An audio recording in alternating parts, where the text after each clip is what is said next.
그레이스교에서 진행하는 기독교 고전 매일 읽기 프로젝트 C.S. 루이스의 순전한 기독교 제3장 그리스도인의 행동 챕터 8 가장 큰 죄. 이제 기독교 도덕 중에서 다른 도덕과 가장 날카로운 차이를 보이는 부분을 다룰 차례가 되었습니다. 이 세상에 사는 사람이라면 누구도 자유로울 수 없는 악이 하나 있습니다. 그러면서도 다른 사람에게서 그것이 나타나면 누구나 혐오하는 악, 그리스도인 말고는 자신에게도 그런 악이 있다는 것을 생각조차 못하는 악이 있습니다. 저는 사람들이 자기는 성질이 고약하다거나 여자나 술에 약하다거나 심지어 겁쟁이라고 인정하는 말은 들어보았습니다. 그러나 그리스도인이 아니면서도 이 악이 자신에게 있다고 고백하는 말은 지금껏 들어본 적이 없는 것 같습니다. 동시에 그리스도인이 아니면서도 다른 사람에게 이 악이 나타날 때 조금이나마 자비를 보여주는 사람 또한 거의 만나본 적이 없습니다. 사람들이 이보다 더 싫어하는 악이 없으면서도 이보다 더 스스로 깨닫지 못하는 악도 없습니다. 이 악이 많이 있는 사람일수록 다른 사람에게 나타나는 이 악을 더 싫어합니다. 제가 말하는 이 악이란 바로 교만 또는 자만입니다. 이와 반대되는 덕목을 기독교 도덕에서는 겸손이라고 부르지요. 제가 성도덕에 대해 이야기하면서 성도덕은 기독교 도덕의 중심이 아니라고 했던 것을 기억하실 것입니다. 이제 우리는 드디어 그 중심에 이르렀습니다. 기독교 스승들의 가르침에 따르면 가장 핵심적인 악, 가장 궁극적인 악은 교만입니다. 성적 부정, 분노, 탐욕, 술 취함 같은 것들도 이 악에 비하면 세 발의 피에 불과합니다. 악마는 바로 이 교만 때문에 악마가 되었습니다. 교만은 온갖 다른 악으로 이어집니다. 이것은 하나님께 전적으로 맞서는 마음 상태입니다. 제 말이 과장처럼 들립니까? 그렇다면 한번 잘 생각해 보십시오. 조금 전에 저는 교만한 사람일수록 다른 사람의 교만을 더 싫어한다고 말했습니다. 실제로 여러분이 얼마나 교만한지 알 수 있는 가장 손쉬운 방법은 스스로에게 이렇게 묻는 것입니다. 사람들이 나를 무시하거나 알아주지 않거나 쓸데없이 내 일에 참견하거나 은인 행세를 할 때 얼마만큼이나 싫은 마음이 드는가? 요점은 각 사람의 교만은 다른 이들의 교만과 경쟁 관계에 있다는 것입니다. 연회장에서 거물급 인사처럼 행세하는 사람을 볼 때 불쾌감을 느끼는 것은 바로 내가 그런 거물급 인사가 되고 싶기 때문입니다. 같은 장사를 하는 사람들끼리는 화합이 잘 안 되는 법입니다.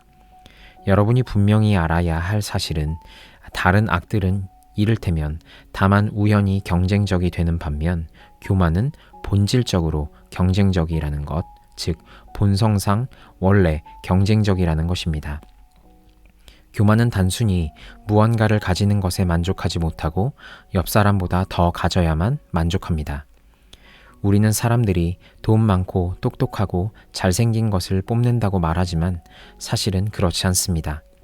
그들은 남보다 더 돈 많고 더 똑똑하고 더 잘생긴 것을 뽐내는 것입니다. 모든 사람이 똑같이 돈 많고 똑똑하고 잘생겼다면 교만할 거리가 없습니다. 여러분을 교만하게 만드는 것은 남과의 비교입니다. 즉, 남들보다 우월하다는 데서 오는 즐거움이 사람을 교만하게 만드는 것입니다. 경쟁이라는 요소가 없으면 교만도 없습니다. 그래서 제가 교만은 다른 악들과 달리 본질적으로 경쟁적이라고 말한 것입니다. 두 남자가 한 여자를 좋아할 경우 성적 충동이 그들을 경쟁으로 몰아갈 수 있습니다. 그러나 그것은 우연일 뿐입니다. 그 두 남자는 각기 다른 여자를 좋아했을 수도 있습니다. 그러나 교만한 사람은 그 여자를 좋아해서가 아니라 단지 자신이 더 나은 사람임을 입증하기 위해 남이 좋아하는 여자를 빼앗아갑니다. 어떤 물건이 모든 이에게 돌아갈 만큼 충분치 못할 경우 탐욕이 사람들을 경쟁으로 몰아갈 수 있습니다.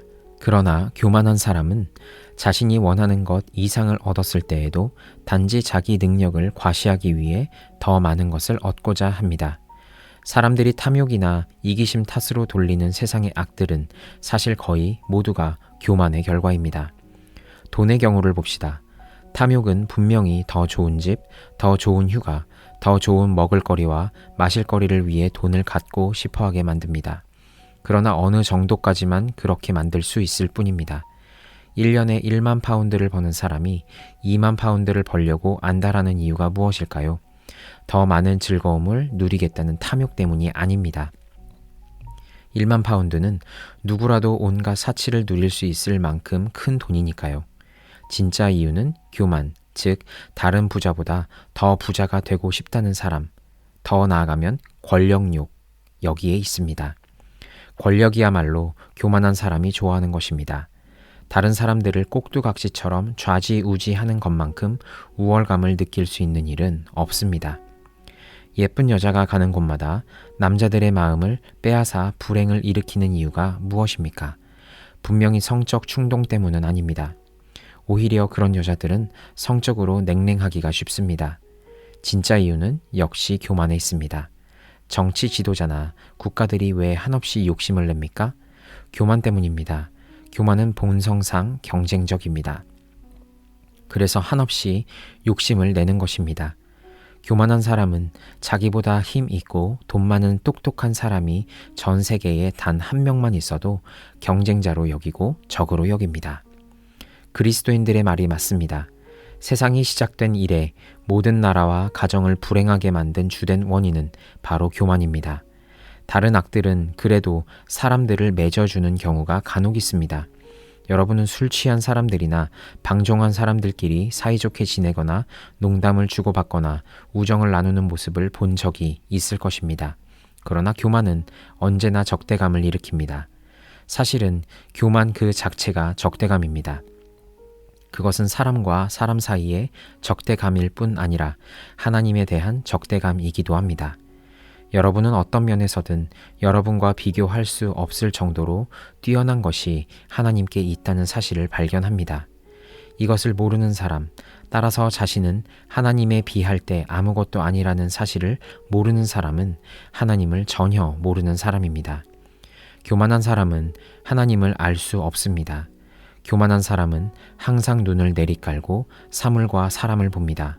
그렇게 내리깔고 보는 한 자기보다 높이 있는 존재는 결코 볼 수 없습니다. 여기서 한 가지 두려운 질문이 생깁니다. 분명히 교만하기 짝이 없는 사람인데 자기는 하나님을 믿는다면서 아주 신앙적으로 행세하는 사람을 우리는 어떻게 생각해야 합니까? 감히 말하지만 그들은 상상 속의 하나님을 섬기고 있습니다.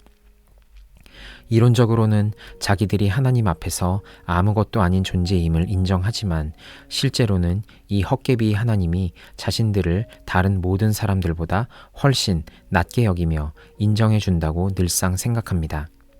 즉 하나님께 상상 속의 겸손을 1페니 어치 지불하고는 동료 인간을 향한 교만은 1파운드 어치나 얻어내는 것이지요.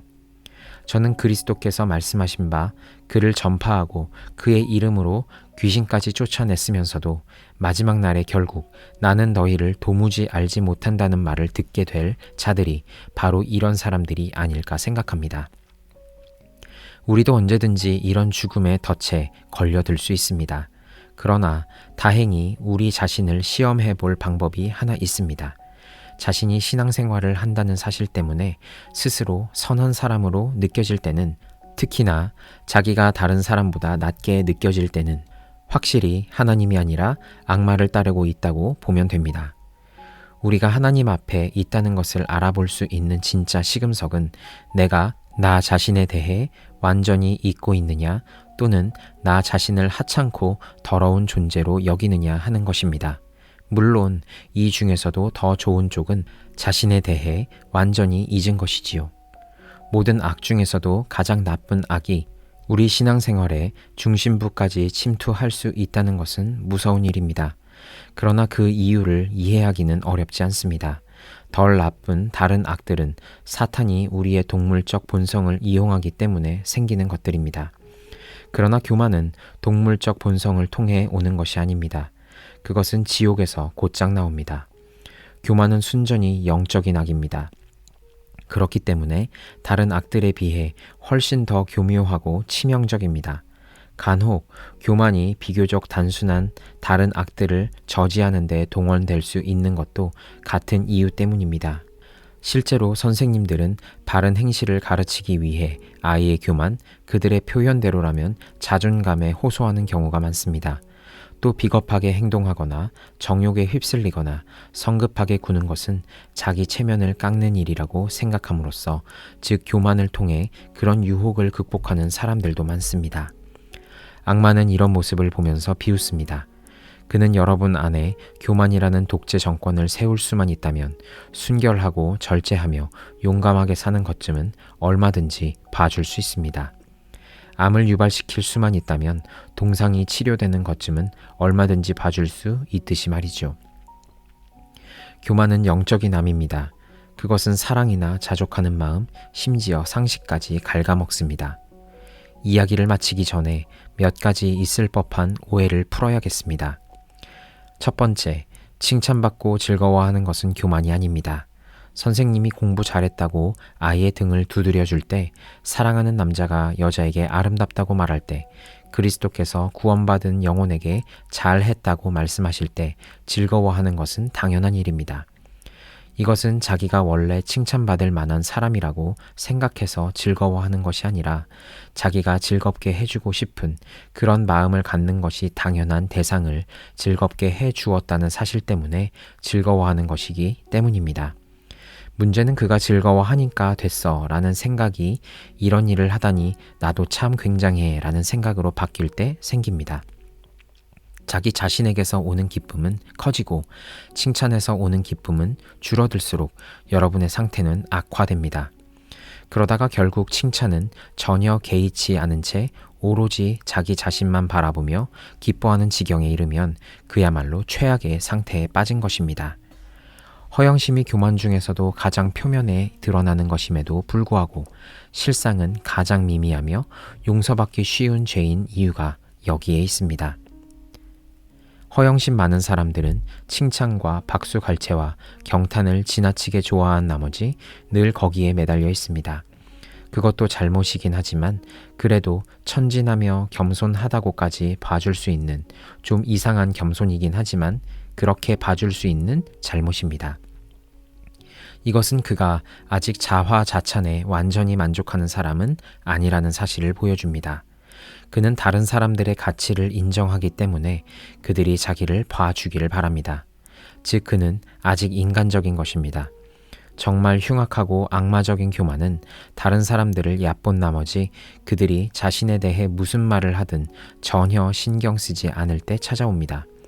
물론 남이 우리를 어떻게 생각하든 신경 쓰지 않는 것이 옳을 때가 있고 심지어 의무적으로 그렇게 해야 할 때도 가끔은 있습니다. 합당한 이유가 있을 경우 예컨대 남의 말보다 하나님의 생각에 훨씬 더 관심을 기울여야 하는 경우에는 그렇게 해야 하지요. 그러나 교만한 사람은 이와는 다른 이유 때문에 남의 말을 듣지 않습니다. 그는 저런 어중이 떠중이들이 환호하건 말건 무슨 상관이야. 저런 자들의 생각에 무슨 가치가 있다고. 아니 가치가 있다고 해도 그렇지 나 같은 사람이 풋내기처럼 겨우 칭찬 한마디에 얼굴이 빨개져야 쓰겠어? 나는 인격적으로 충분히 성숙한 사람이야. 내가 이런 일을 한 건 나 자신의 이상, 즉 예술적 양심 내지는 가문의 전통이라 해도 좋지만 나 자신의 이상을 만족시키기 위해서라고. 한마디로 내가 원래 이런 인간이기 때문에 했을 뿐이라는 거지. 그게 사람들 눈에 좋아 보였다면 그러라고 해. 어쨌든 그 사람들은 나에게 아무 의미가 없으니까. 이처럼 정말 철두철미한 교만은 허영을 제어하는 역할을 할 수 있습니다. 조금 전에 말했듯이 마귀는 더 큰 악을 심기 위해 작은 악은 기꺼이 고쳐주기 때문입니다. 우리는 허영심을 갖지 않도록 노력해야 하지만 그것을 고치겠다고 교만을 불러들여서는 안 됩니다. 두 번째, 아들이나 아버지나 학교나 부대를 자랑스러워한다는 영어 표현이 이런 의미에서 교만의 죄에 해당되느냐는 질문도 나올 수 있습니다. 저는 그 자랑스러워하는 것이 정확히 무엇을 의미하느냐에 따라 다르다고 생각합니다. 이 구문은 애정 어린 마음으로 어떤 것에 경탄을 느낀다는 뜻일 경우가 많습니다. 이러한 경탄이라면 죄와 거리가 멀지요. 하지만 아버지가 유명하다거나 자기 부대가 유명하기 때문에 잘난 척 한다는 뜻일 수도 있습니다. 그렇다면 그것은 명백한 잘못입니다. 그렇지만 순전히 자기 자신을 자랑스러워하는 것보다는 그래도 낫습니다. 자기 밖에 있는 어떤 것을 사랑하고 찬양하는 사람은 완전한 영적 파멸에서는 한 걸음 벗어나 있습니다. 하나님보다 다른 것을 더 사랑하고 찬양하는 한 건강하다고 할 수는 없지만 말입니다. 세 번째, 하나님이 교만을 불쾌하게 여겨서 금지하신다거나 자기 체면을 지키기 위해 겸손을 요구하신다고, 즉 마치 하나님 자신이 교만하기 때문에 그러시는 것처럼 생각해서는 안 됩니다. 그는 자신의 체면을 조금도 염려하지 않으십니다. 요점은 여러분이 하나님 자신을 알기 원하신다는 것이며 여러분에게 하나님 자신을 주기 원하신다는 것입니다. 하나님과 여러분이라는 두 요소가 어떤 식으로든 참으로 만나게 될 때 여러분은 체면에 대한 어리석은 생각, 평생 여러분을 불안하고 불행하게 만들었던 그 모든 허튼 생각에서 한순간에 벗어남으로써 한없는 안도감을 누리는 가운데 기쁜 마음으로 겸손해집니다. 바로 이런 순간을 주시기 위해 그는 여러분을 겸손하게 만들고자 애쓰시는 것이며 우리 모두가 걸쳐 입고 바보처럼 우쭐대며 돌아다니고 있는 우습고 추한 가장무도회 의상을 벗기고자 애쓰시는 것입니다. 제가 지금보다 조금만 더 겸손한 사람이었으면 좋겠습니다. 그렇다면 가장무도회 의상을 벗어 던질 때 나 좀 봐주세요. 나 정말 좋은 사람이죠. 하는 식의 모든 불안, 거칠애나 허식과 함께 거짓된 자아를 내던져 버릴 때의 그 안도감과 편안함에 대해 좀 더 많은 이야기를 할 수 있었을 텐데 말입니다. 그러나 잠시 그 근처에만 접근하는 것만으로도 마치 사막에서 시원한 냉수를 한 모금 들이키는 것처럼 얼마나 시원한지 모릅니다. 네 번째, 만약 여러분이 정말 겸손한 사람을 만난다면 요즘 사람들이 흔히 겸손하다고 말하는 그런 사람이겠지라고 생각지 마시기 바랍니다. 그는 저야 정말 부족한 사람이지요 라는 말을 늘 입에 달고 다니는 느끼하고 역겨운 사람이 아닐 것입니다. 아마도 그가 주는 인상은 여러분이 그에게 무슨 말을 하든지 진지한 관심을 가지고 들어주는 쾌활하고 지적인 사람이라는 것이 전부일 것입니다. 만약 그에게 호감이 생기지 않는다면 인생을 너무 쉽게 즐기는 것처럼 보이는데 약간의 질투를 느꼈기 때문이겠죠. 그는 자신의 겸손을 의식하지 않을 것입니다. 아니, 아예 자기 자신을 전혀 의식하지 않을 것입니다. 겸손해지고 싶어하는 분들이 있다면 제가 그 첫걸음을 알려드릴 수 있을 것 같군요. 그 첫걸음이란 바로 자신이 교만하다는 사실을 깨닫는 것입니다. 이것은 약간 보폭이 큰 걸음이기도 합니다. 적어도 이 한 걸음을 내딛기 전에는 아무 진전도 있을 수 없습니다. 자신은 우쭐대지 않는다고 생각하는 것이야말로 사실은 아주 우쭐대고 있다는 뜻입니다.